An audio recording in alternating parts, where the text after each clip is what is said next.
Di kesempatan sekali ini saya akan menjelaskan tentang asuhan keperawatan pada pasien dengan akut heart failure atau bisa disebut dengan AHF. Di sini HAF atau sering disebut dengan gagal jantung akut adalah suatu kondisi jantung di mana ketidakmampuan jantung untuk memompa darah secara adekuat untuk memenuhi kebutuhan sirkulasi metabolisme jaringan tubuh sesuai dengan kebutuhannya. Lalu gagal jantung akut ini juga sering disebut dengan sindrom heterogen, di mana ini adalah merupakan salah satu tanda dan gejala baru atau sering disebut dengan gagal jantung yang bertahap, di mana hal ini dapat mengakibatkan keburukan pada gagal jantung. Nah, maka karena terjadi keburukan pada gagal jantung, maka hal ini harus ditangani dengan sesegera mungkin. Karena apabila kita tidak melakukan tindakan sesegera mungkin, maka hal ini dapat mengakibatkan pasien meninggal dunia. Lalu gagal jantung akut ini juga terbagi menjadi dua.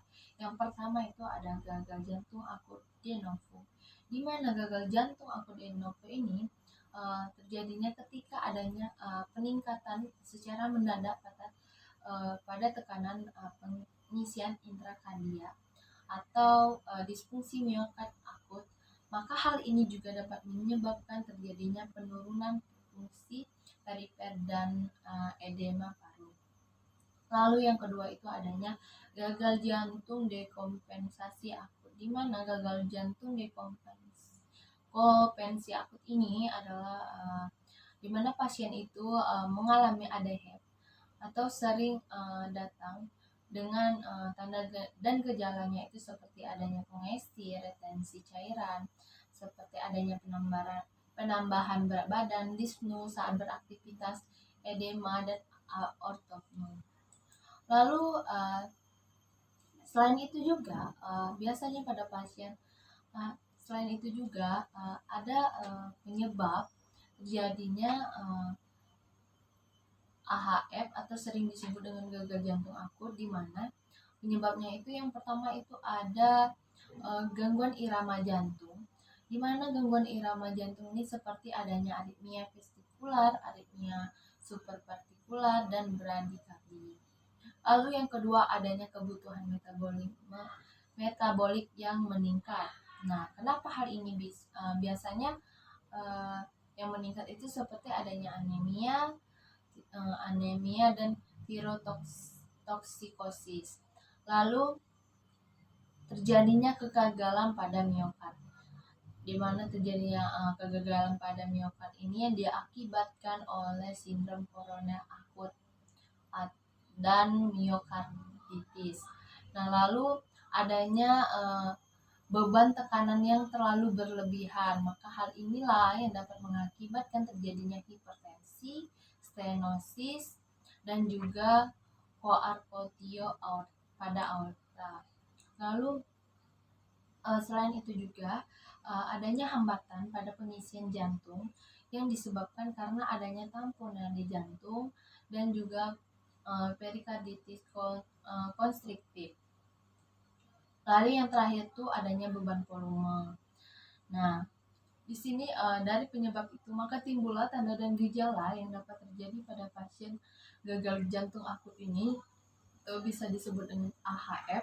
Itu yang pertama itu pasien akan merasa lelah, lalu pasien dyspnea saat pasien beraktivitas, lalu adanya batuk, BB pasien itu mengalami peningkatan, pasien ortopnea, takipnea, lalu adanya takikardi, dan terjadinya pembengkakan pada pergelangan kaki.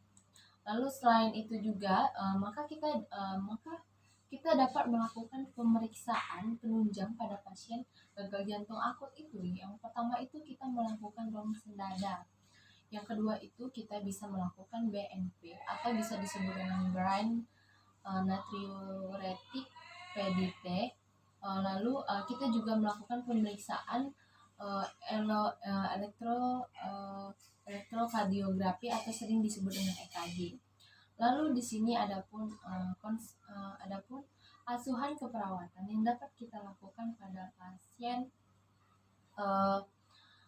pada pasien gagal jantung akut, yang pertama itu kita melakukan pengkajian, di mana kita melakukan pemeriksaan fisik secara umum. Kita lihat kesadaran pasien itu baik atau tidak, kompromitis atau adanya perubahan tingkat gangguan yang dialami. Nah, lalu kita juga bisa melakukan pengkajian B1 sampai B6. Lalu selain itu di sini setelah kita selain itu juga kita melakukan pengkajian riwayat pada pasien, riwayat penyakit saat ini dahulu, lalu riwayat penyakit keluarga. Pada pasien kita tanyakan apakah ada pasien yang mengalami penyakit gagal ginjal akut atau tidak. Lalu setelah kita melakukan pengkajian, kita sudah mendapatkan data DS dan DO, maka kita bisa melakukan penegakan diagnosis keperawatan, di mana diagnosis keperawatan pada pasien AHF atau gagal ginjal akut ini yang pertama itu adanya penurunan curah jantung yang berhubungan dengan penurunan kontraktilitas ventrikel kiri, perubahan frekuensi irama, dan juga konduksi elektrikal. Biasanya hal ini ditandai dengan adanya peningkatan frekuensi jantung atau takikardi, dispnea, atau terjadinya perubahan pada EKG.